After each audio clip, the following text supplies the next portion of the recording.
Spirit of life and love, Spirit of the universe that bends the arc of the universe, that Spirit that is in all of us, the Spirit of change. Let's take this hour,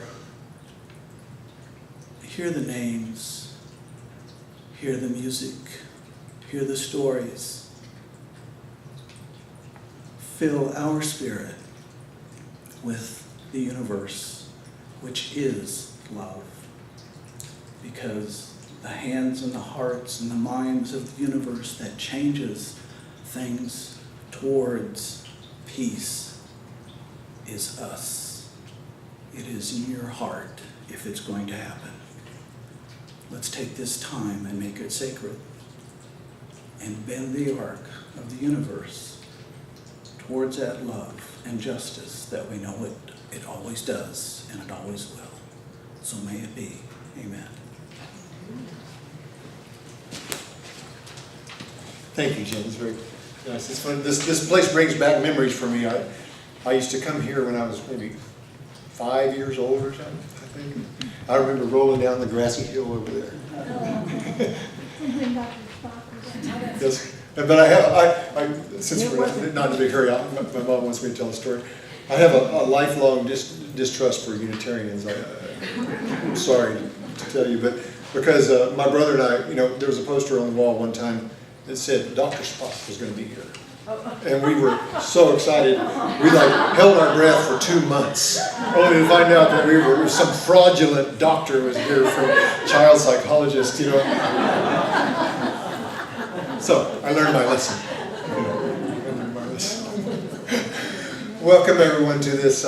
This is a very solemn occasion, but it's also it's informative and it's important. If we've been doing this. Dick's going to be up here shortly and can maybe enlighten us exactly how long it's been going on. But I think there were still dinosaurs roaming the earth when it started, and it's been going on. We've been involved with it for 17 years, I think, and it's a wonderful thing. It does need to keep going because this is, of course, a remembrance of the victims of the most horrific attack on civilians in history, and it was perpetrated by us. And we can never not recognize this event, too many times. And the fact is that things are stirred up again as we speak. And our keynote speaker is going to address that very issue. And I'm very excited about that. Oh, and I'm very excited about who just walked into the room. Good timing. So, but before we go to that, we have a song for you. And I'm going to ask Donna to come up and help me on this. After 16 years, I think I've run out of songs that address the actual Hiroshima Nagasaki event. It's really hard. There's only so many songs. And by the way, I do want to mention something very important, that this is not only a remembrance of the victims of Hiroshima and Nagasaki, but it's also a remembrance for the victims of all wars. Because as we all know, war is not the solution to anything. So this is a very powerful song written by a Fayettevillean that some of you may have actually known. He's no longer alive. One of my favorite songwriters, his name's Ed Florida. And he lived lots of places, but part of the times he lived in Eureka Springs sometimes, and his wife Carol Florida, and his daughter Wendy Finn. Those names might resonate with you. Ed Florida was a great songwriter, and he wrote a song, a very powerful song that is basically the history of the United States patriotism and some of the mischief that we've been involved with, and some of the contradictions involved with our patriotism. And it seemed like an appropriate song for tonight. And it's written from the perspective of a flag telling you the story. And it's called Hang 'Em High, Hang Me High, and it's Ed Florida.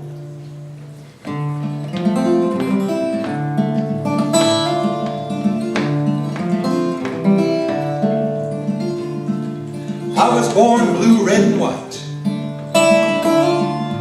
Revolution gave me life.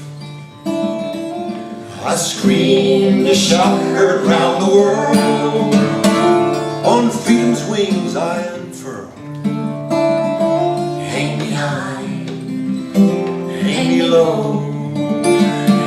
so, my stars will show. Salute me when war angels call. Curse me when hard times befall.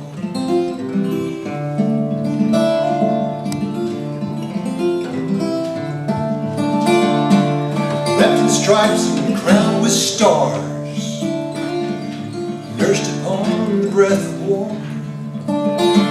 My tongue wrapped tight round the forked truth. Towards western shores I grew in youth. Hang me high, hang me low, hang me so, my stars will show.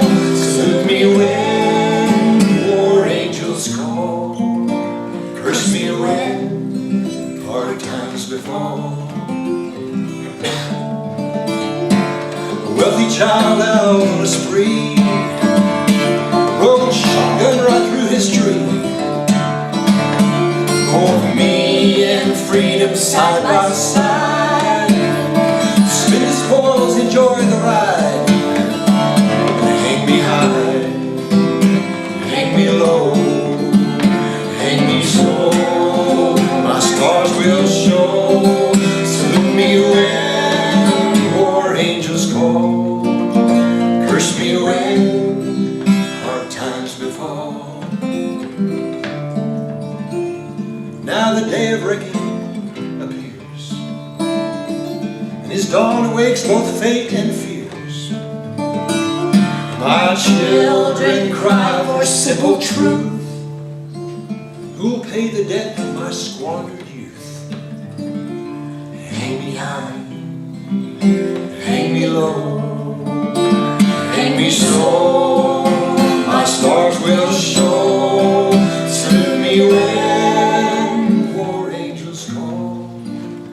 Curse me when hard times befall.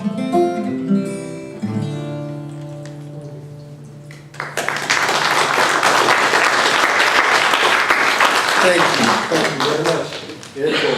Of course, that was Donna Mulholland, and I didn't introduce myself. I'm Kelly Mulholland. I've been on the board for about 16, 17 years. I've lost track somehow, but for quite a while. So I'm so glad you're all here. And I lost my. That was good. So the next thing on the this is a long-standing tradition to have the mayor read a proclamation for this, and it gives me great pleasure to once again be able to recognize this particular mayor, because I'm a huge fan of Lionel Jordan, and it's a great honor to have you here. Thank you. Let's welcome Lionel Jordan.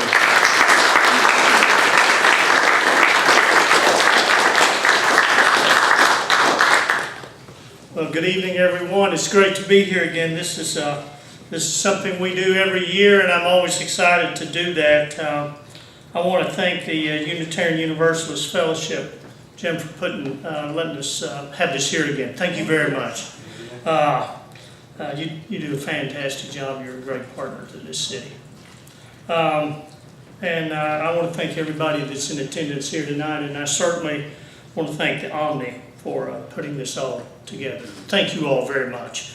I want to thank the Omni for not only putting this together, but their support for love and peace and hope in this world.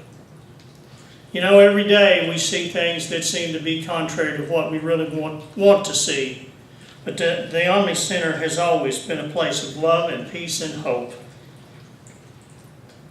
Fighting for equality, which is one of the things we stand for in this city, is a partnership-based government, where everybody is welcome in this city, no matter what the color of their skin, their religious belief, what country they come from, or who they love. And I want to thank the Omni for their positions on protecting the environment. And we want to leave the world better for our children than what we're seeing now. And before I read this proclamation, I would like to say, you know, when I was a boy, my mother would make we didn't have a lot of money. She would make a quilt out of rags, and she would take those rags. And if any of y'all remember the old quilt making where they would take it, and it would just be a bundle of rags, and they would take and twist, and no matter how that looked, they would put that quilt together, and it would be so beautiful. It would be all different colors and all different shapes. And it was difficult to get it done, but they all would work together. My mother would have people come over from the community, and they would take that quilt and they would put it on a frame, and they would weave that thing together, and it would be so beautiful. And that's the way I view this city and the work that we're doing in the world today, where everybody, no matter what their color or their shape or their size or what they believe, we're all a beautiful tapestry woven together, making the world a better place. I bring the following proclamation. Whereas since 1979, citizens of Fayetteville have gathered annually around the anniversary of the nuclear bombing of Hiroshima and Nagasaki to remember the loss of life and the destruction caused by wars.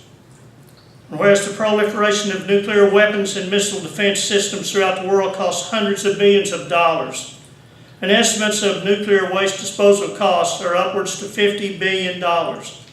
Whereas the 20th century has witnessed the development of new skills in conflict resolution, international peacekeeping, and a burgeoning human rights system, encouraging the hope that our culture can become one of promoting peace and constructive cooperation. Amen. Yes. And whereas the United Nations General Assembly seeks individual commitment via the Manifesto 2000 to make this decade a time to transform the culture of war and violence into a culture of peace and nonviolence. Whereas the Manifesto 2000 further states that everyone may share in his or her responsibility for the future of humanity, in particular to our children of today and tomorrow. Whereas this year marks the 72nd anniversary of the first bomb that was dropped on the Japanese city of Hiroshima. Now therefore, I, Lionel Jordan, Mayor of the city of Fayetteville, Arkansas, do hereby proclaim August 6, 2017 as the Day of Remembrance of the bombing of Hiroshima and Nagasaki in Fayetteville, and to encourage each of us to honor our peacemakers and renew our commitment to the prevention of such suffering in our future. May it be so.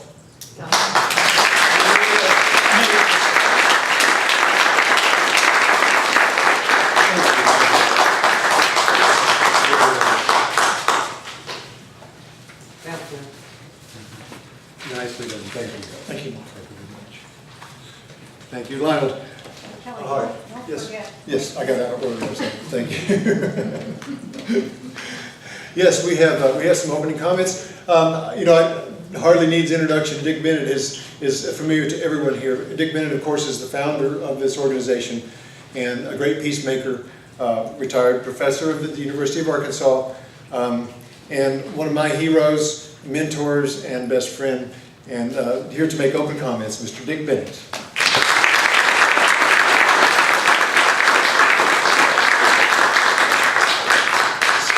How's that? Is that good distance? It's good distance. I'm glad to be able to refer to a general today. General Joseph Dunford, chairman of the Joint Chiefs of Staff, said recently, no time during his 40-year military career had security problems been more complex. And he said, the military could not fill a policy vacuum. Foreign policy, he continued, will determine our success or failure as a nation. Especially important, I thought, assuming he meant what he was saying, I suspect some of you are wondering, was his call for the State Department to play a central role in defining security policy and solving security problems. I view the Department of Defense as being in support of the Department of State, he said. He did not approve of the 37% slash in the State Department's budget. I consider this a glass half full here. This is good news to me, to hear the Joint Chiefs, General Dunford, praise the State Department, but I won't go into that. Let's choose for the moment to greet General Dunford's statement in the best light from a peace, justice, and ecology point of view. He is saying that not military force is foremost, but policy. And handling matters of foreign affairs is the domain, as we know, the domain of the State Department, the diplomatic wing of the federal government. A British minority politician and literary critic once said that he and his minority friends, he was a member of the Socialist Party, I think,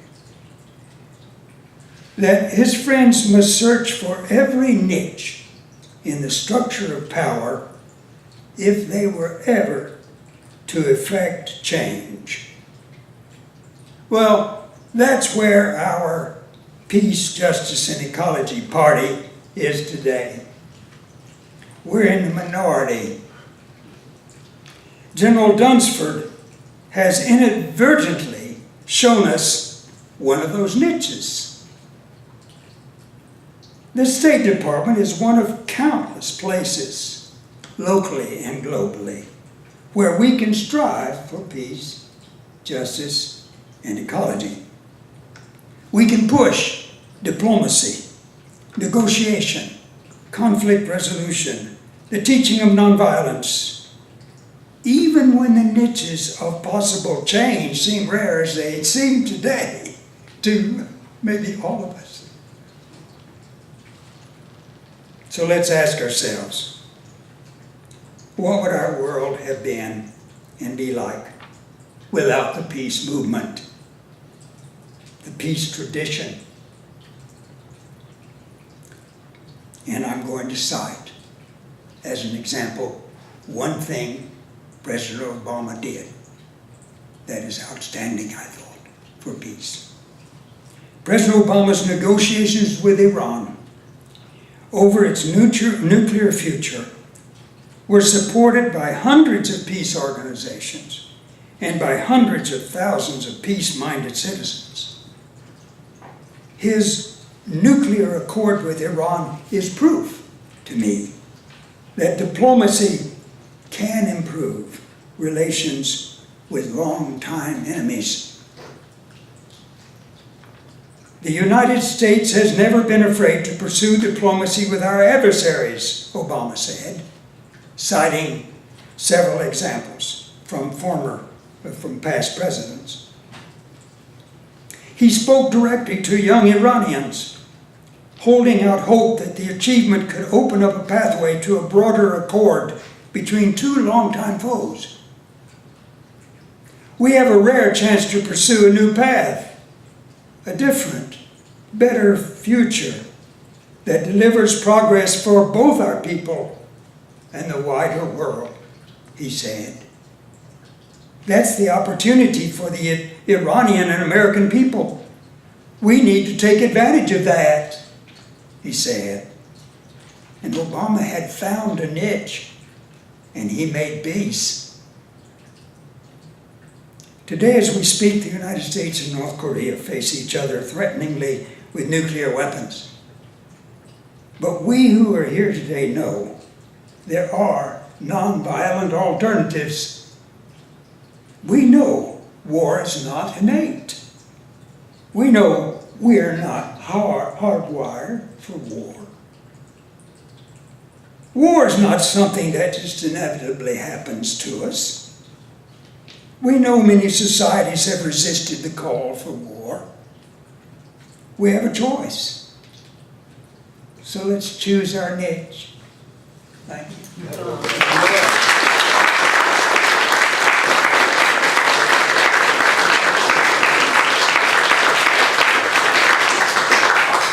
Here, so I agree with this.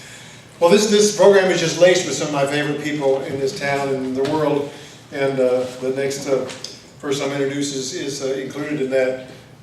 Maybe you've seen the book of poems by John Rule. I love this book, Bird, Moon, Star. Or actually, our next guest, he's also a movie star. If you've ever seen Witch Hazel Advent, with the award-winning documentary, and the subject matter was, of course, John Rule, and John Rule has some poetry for us, and so one of my favorite poets anywhere. Let's welcome John Rule.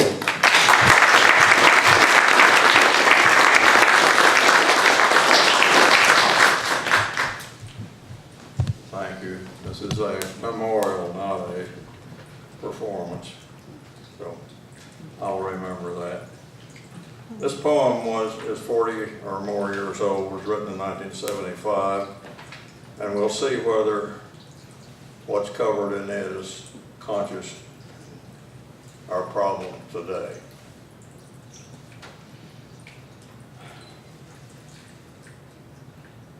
A morning prayer. I may dissolve as a dew in a burst of light, or linger seconds longer in this pulsing cloak, O cool, pervading, unknown God.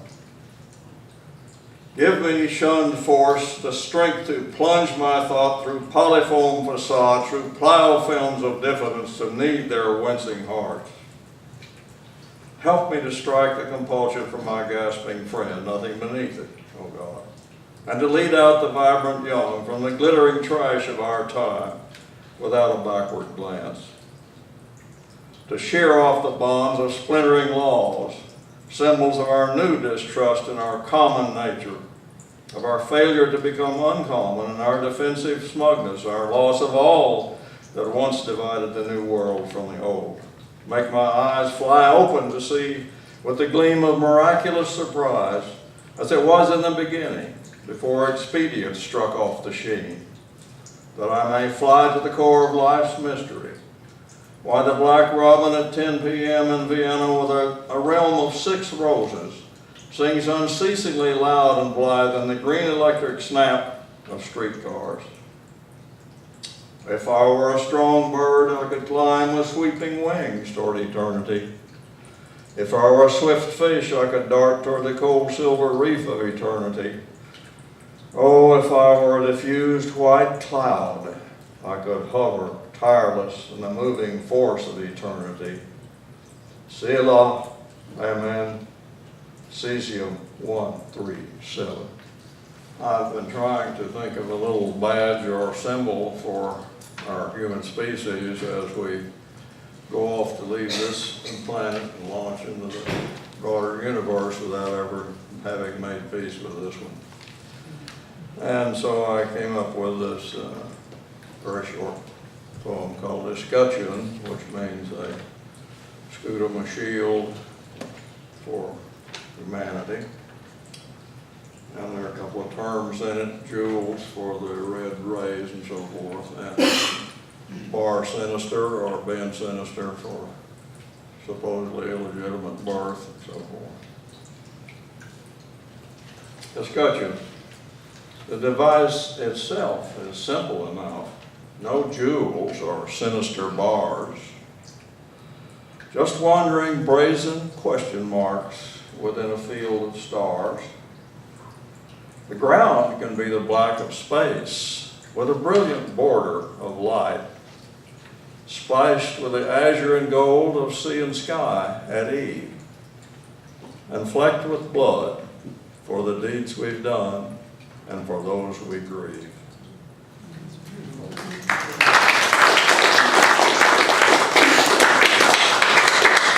Thank you, John. We're so fortunate to have you. So, you know, there's several ingredients to our remembrance that are consistent year after year. And one is the reading of some names to kind of bring home, you know, to really make us realize that there were actual people who disappeared and were lost in this event in Hiroshima and Nagasaki. And we have names of people that actually lived there at that time and perished. And so we have invited 2 people to help read tonight. this is just symbolic because we can't read all the names, but we can read some. And Jamie's going to help by ringing a distinctive different bell for each name. And so today we have two readers to help us with this. We have Tatsuya Fukushima over here, and also we have a lifelong friend of mine, Jane Scroggs.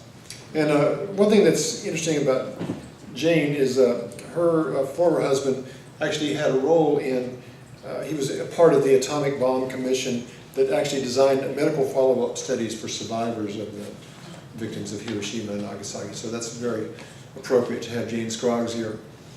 And so Tatsuya and Jane, would you please come up and we'll do the reading of the names.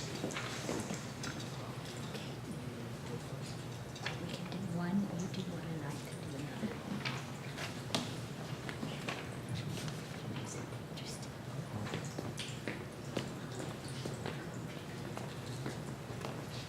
Tatsuya actually helped us do this a couple of years ago, I believe, if I'm not mistaken. It's good to have you back. Was it? Time flies. Yes. Okay. Setsuko Yamamoto. Mikio Inoue. Yoshiakai Tamura. Satoru Yoshimoto. Koi Nakamachi. Iwao Fukui. Goro Ki Yoyoshi. Fumie Enseki. Takachito Sakai. Fusataro Tanimine. Samaka Yamada. Kiyoaki Ueno.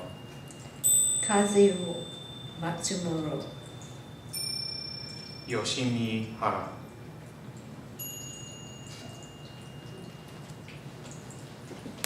Thank you both very, very much. Thank you. I'm glad we still do that. That's an important thing. Thank you. So, for our keynote speaker, now this is I've been looking so forward to this, and I'm not sure exactly what Abel's going to say, but I know it's going to be good stuff. I'm a big fan of our next speaker. He's a real peace hero for sure. He's actually the founder of the Arkansas Nonviolence Alliance. He's a frequent writer for the Free Weekly. He does op-eds. Whenever there's an issue that is, like the mainstream, you can tell that the mainstream media has got it wrong. But you can't figure out which way is up. And Abel Tomlinson is one of the people I look to figure out how to unravel those sort of things. He's the one that goes beyond what we consider mainstream media. He digs deep, he does his research. He's very knowledgeable. And I think we're really lucky to have him. Of course, the whole Korean situation that we hear about daily now is really hard to understand. And there's a lot more to it than we're getting on the mainstream media. And so Abel has put together a piece called Facing Nuclear Madness from Hiroshima to North Korea. And I'm very pleased to have Abel Tomlinson with us. Thank you.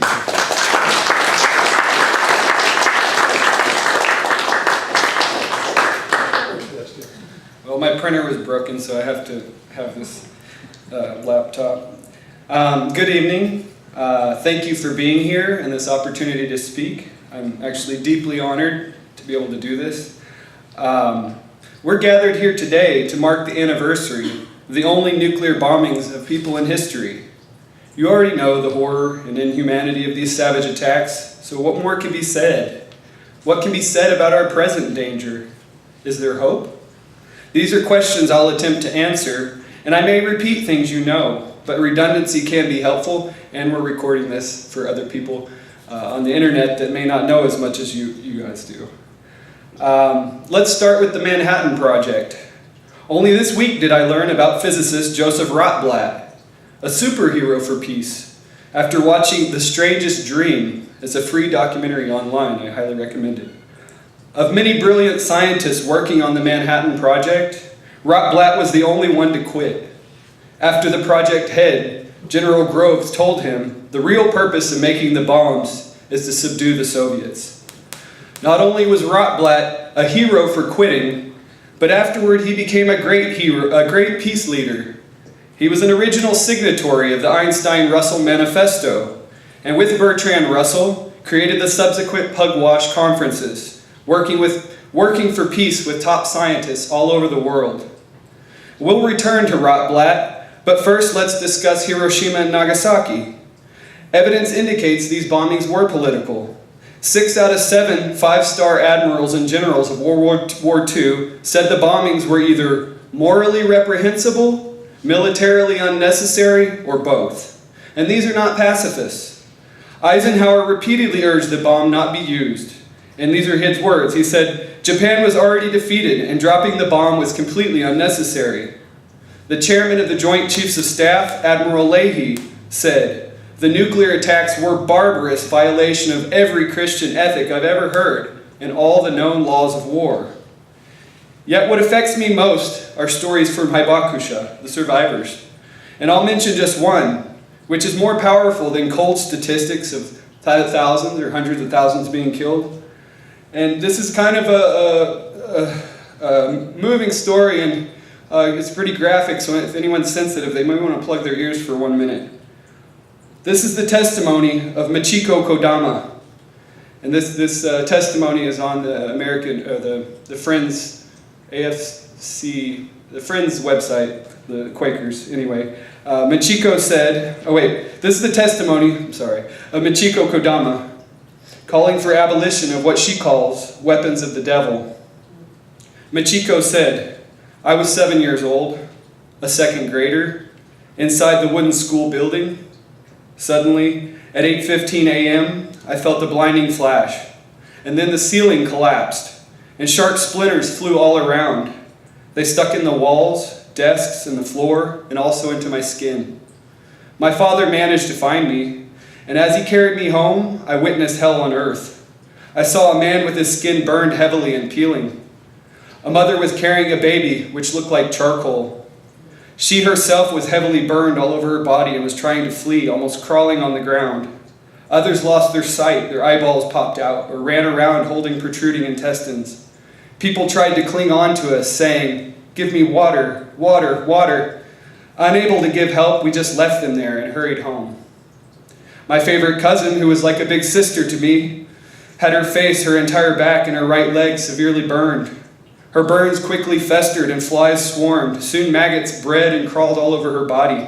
All I could do for my beloved cousin was pick the maggots out and wipe her oozing body. After 3 days, she died in my arms. She was 14. And that's just half the story. You'll have to read it online if you want to finish it. After the bombings, many people were revolted, not least of which was Rotblat, Einstein, Bertrand Russell, Albert Schweitzer, and many others with beating hearts. This revulsion towards nuclear weapons was expressed well in the foundational document of the nuclear abolition movement, the Einstein-Russell Manifesto. And here's an excerpt of that manifesto. "Here then is the problem which we present to you, stark and dreadful and inescapable. Shall we put an end to the human race, or shall mankind renounce war? There lies before us, if we choose, continual progress in happiness, knowledge, and wisdom. Shall we instead choose death, because we cannot forget our quarrels? We appeal as human beings to human beings. Remember your humanity. Remember your humanity and forget the rest. If you can do so, the way lies open to a new paradise. If you cannot, there lies before you the risk of universal death." After this publication, the subsequent Pugwash conferences became very successful, providing background work for the partial test ban, non-proliferation, the anti-ballistic missile treaties, as well as the biological and chemical weapons conventions. Former Secretary of Defense Robert McNamara said Pugwash laid the groundwork for negotiations to end the Vietnam War. Gorbachev also admitted that the organization influenced his thinking while he was a Soviet leader, helping to end the Cold War. We'll skip many details of the Cold War, except to remember it was insane. Both sides built enough weapons and far bigger hydrogen bombs to threaten the existence of our entire species, not to mention other species. We must also remember over 2,000 nuclear tests were conducted, polluting the environment with radioactive waste. Not only did we poison our lands in Nevada and New Mexico, but we destroyed tropical islands with beautiful marine creatures surrounding them. Thankfully, progress was made. The Cold War ended, nuclear stockpiles were reduced, and testing halted. However, tensions between the US and Russia were never fully ameliorated. After the Berlin Wall fell, US leaders made verbal agreements with Russia not to expand NATO eastward. This was broken. The US pushed NATO bases closer and closer to Russian borders, with some bases holding nuclear warheads. Imagine you're Russian. Imagine you're a Russian citizen. How would you feel about increasingly being surrounded by military bases and nuclear bombs and war games? Answer: exactly how Americans felt during the Cuban Missile Crisis. Russians are living under constant threat, and with US wars across Southwest Asia, Putin even said in his Munich speech, I recommend you reading that, and mainstream media won't let you hear what he says. He's not the best person, but he does have some good things to say. And he said because of these wars in the Middle East and these threats, this results in the fact that no one feels safe. I want to emphasize this. No one feels safe. A similar scenario is occurring in North Korea. They too are encircled by US military bases. The US practices massive war games on the borders of North Korea, China, and Russia, and those are never mentioned in the media. They don't tell you about the massive war games that have been going on the borders of these countries. No wonder that people are frightened. No wonder they think a nuclear weapon might protect them, even though it just makes the problem worse. And not to mention the endless Middle East wars that are costing trillions upon trillions. Most alarmingly, the US is escalating tensions with these nuclear-armed nations. And a recent UN study said the threat of nuclear weapon detonation event in 2017 is arguably at its highest in the 26 years since the collapse of the Soviet Union. This return to Cold War-like confrontational postures has hindered international cooperation and confidence building. It's as if many people have forgotten what mutually assured destruction means. We hear about how crazy North Korean leaders are, but some of their actions are understandable. After the country was destroyed in the Korean War, they've since lived with constant military threat. And in that context, nuclear deterrence does make some sense. Also, what message did the United States send to North Korea when it overthrew Libya, a nation that abandoned its nuclear weapons program? This reinforces the dark logic of deterrence and undermines the rationale for eliminating nuclear weapons programs. As a nation, our moral authority on disarmament is hollow. The previous and current administrations have revived the Cold War, committing to a $1 trillion modernization program to upgrade the nuclear arsenal. Great strides for nuclear abolition have been made, but in recent years we took a giant step back. The problem is the war profiteer complex, transcending both parties, with benefits from endless war and manufactured tension, not to mention record arms deals to dictatorships like Saudi Arabia. We also have an unpredictable and unpopular president on top of it. Unfortunately, one thing can rapidly improve presidential popularity: war. There is potential for war to expand further, and with movement toward war with Iran and North Korea, war with the latter promises to be especially horrific, with the possibility of thousands or millions of dead Koreans, not to mention the possibility that North Korea could actually deliver a bomb to an American city. The gravest danger is, though, the cumulative effect of these wars could reach a critical mass, a boiling point, where World War does break out, with unthinkable nuclear exchange. But with that said, let us discuss a glimmer of hope. On July 7th, 122 countries approved a treaty to ban nuclear weapons. We should give it up for those 122 countries.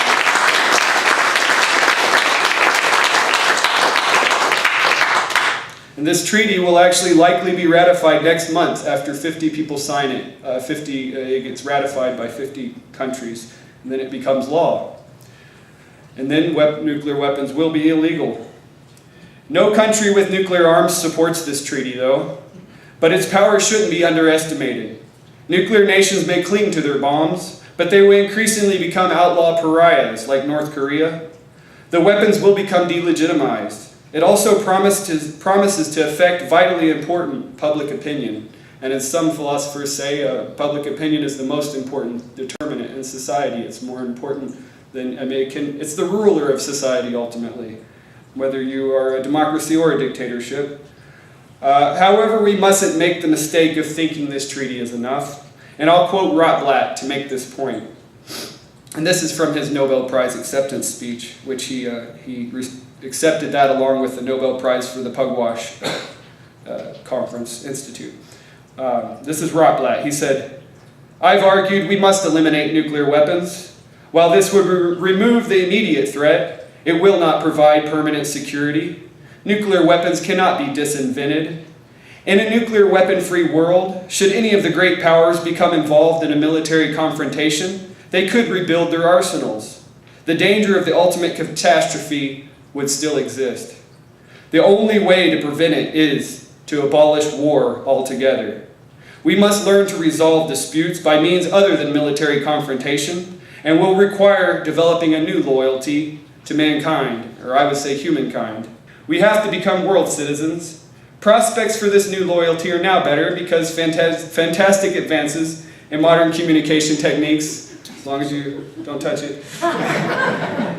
These modern techniques allow us to learn instantly about events across the globe. Technology is driving us together, and we are becoming like one family. Psychologist Erich Fromm, I say Fromm, but it's probably Fromm. Psychologist Erich Fromm was another 20th century peace giant for nuclear abolition. He wrote about the other great peace leaders, Russell, Schweitzer, and Einstein, and he said what defined them was their faith in the power of reason and their intense love for life, or as Fromm calls biophilia, as opposed to necrophilia. And he says that people that really love war are kind of necrophiles. Fromm also warned our grave dangers are being facilitated by robotism and obedience. He wrote, "Human history began with an act of disobedience, and it is not unlikely that it will be terminated by an act of obedience. When people act like robots and obediently follow orders like machines, this is dangerous. Starting nuclear war requires not just a mad president pushing the button, but also obedient soldiers to follow the launch orders. It wasn't only Truman that dropped the bombs. We're taught obedience is a virtue. Yet, what if following an order or law conflicts with your conscience? Fromm urges we resist becoming robots by obeying our conscience and disobeying inhumane or unjust laws and orders. A statement repeated by Russell and Rotblat was, "Remember your humanity. Remember your humanity." One definition of humanity is the qualities that make us human, such as the ability to love, have compassion, be creative, and not be a robot. That was dictionary. I was like, what? Too easy. Thus, we must remember to love our whole human family and planet with empathy. Ultimately, I don't know for certain if we can avoid universal destruction, and I don't have concrete answers for political action. What I do know is that we all have some power. We can all take small actions, which can ripple around our planetary pond. If there is hope, it is this. We can read, think, write, and spark conversations with friends, families, and strangers. We can disobey social norms and discuss peace wherever we go. Raising consciousness and progressing public opinion is extremely important, especially by informing the world that nuclear weapons are becoming illegal. And that's what someone said that was discussing this abolition, or this treaty to abolish nuclear weapons. Even when the United States may resist and not want to get rid of its nuclear weapons, it's really important for public opinion to come along and say, hey, let's catch up with the rest of the world. And we can also donate or participate in many peace organizations like Omni and many others. There's many organizations working to abolish nuclear weapons. We can support the Marshallese Nuclear Zero lawsuits, most simply by signing their petition at nuclearzero.org. We can participate in events like this as well as protests, and they may include civil disobedience. For those of us that resist robotism, we have creativity. We can create ideas that never existed. All great social evolutions started with one creative idea, inspiring first a small group of people. As Margaret Mead said, this is the only thing that ever changed the world. We must boldly face the hard, cold truth about nuclear madness. We must embody prayer in action instead of praying quietly alone at home. This very event, this very speech is such an active prayer for peace. Above all, we must resist despair. And I'll conclude with Dr. King's Nobel Prize acceptance speech, a quote from it. I'm sure you've heard it, but I'm going to do it anyway. King said, "I refuse to accept despair, or the idea that man is mere flotsam and jetsam in the river of life, unable to influence the unfolding events which surround him. I refuse to accept the view that mankind is so tragically bound to the starless midnight of racism and war, that the bright daybreak of peace and brotherhood can never become a reality. I refuse to accept the cynical notion that nation after nation must spiral down a militaristic stairway into the hell of thermonuclear destruction. I believe that unarmed truth and unconditional love will have the final word." Thank you.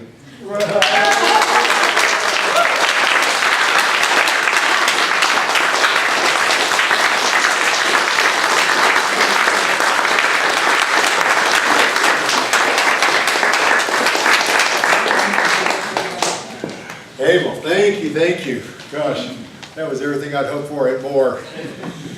That's really, really empowering and enlightening in all ways. Donna, can you come back up? We're right at the end here. We have one more musical. We'll do a little rearranging. I want to thank a few people that have been helping out. When this is all over, Donna has put together some punch and tea, and she made some cookies. Nan Yarnell made some cookies. Somebody bought some cupcakes? Somebody who brought cupcakes?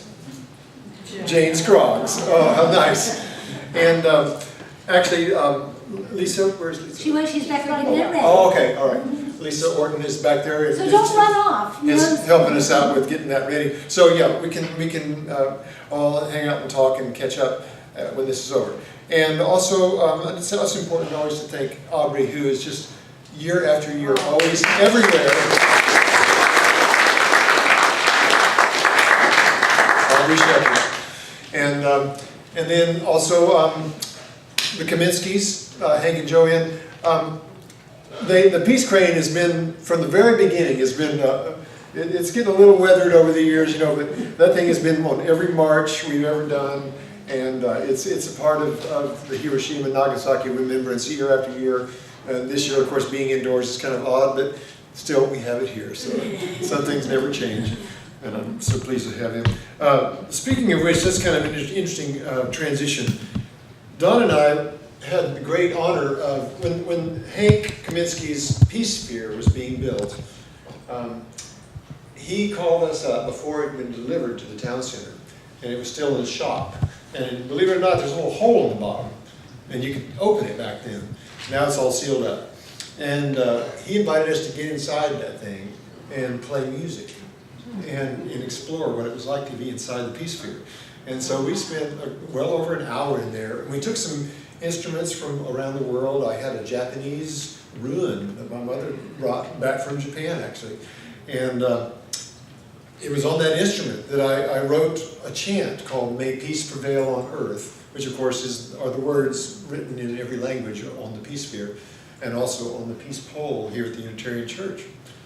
And so we're going to do that, and it's becoming a sort of a tradition. I think we've done this at these remembrances 4 or 5 times now, so some of you might actually know it a little bit, because it's not just us. The lyrics are easy. It's "May peace prevail on earth." The lyrics are "May peace prevail on earth," which is actually a poem by a Japanese poet. And and we also would like to ask Jamie. We're going to collaborate with Jamie White on this. And we don't know exactly how it's going to unfold, because we're going to improvise. This is a very loose piece that can go lots of different directions. And you're a part of it. Jamie's going to be a part of it. And Donna's going to help out. And it's a very solemn feeling, kind of a chant of sorts. And so, let's see. I don't even think we need to rehearse. I think we'll just do it. And when you feel inspired to start singing along with us, I want you to help us out. What else have I not? Am I leaving out? Gladys, where are you? Y'all are awesome. Can you think of anything I have not said that needs to be said? Okay. Oh, I know one thing.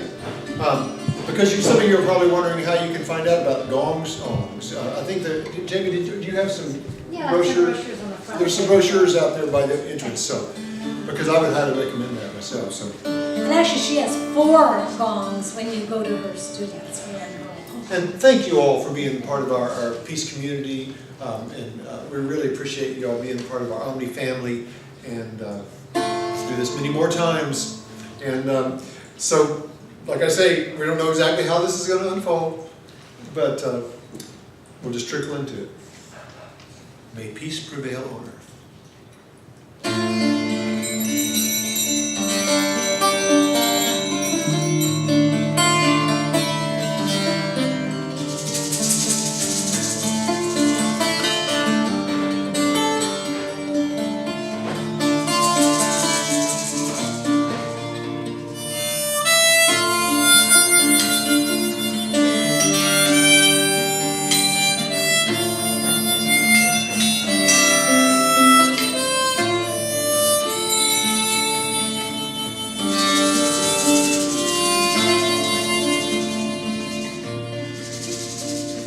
May peace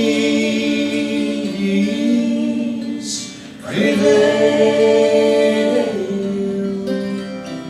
on earth,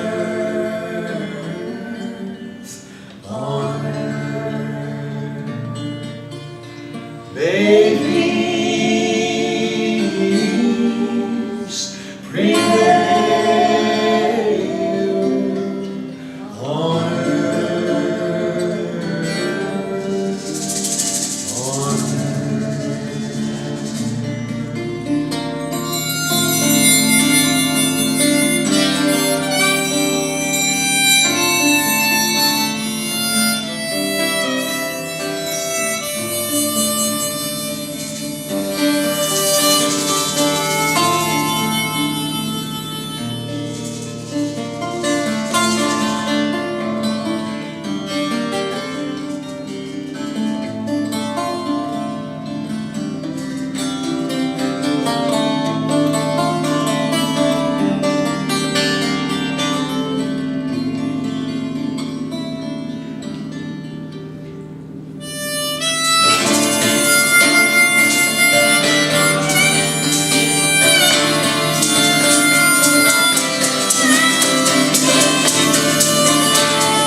Thank you again for being here. Thank you very much.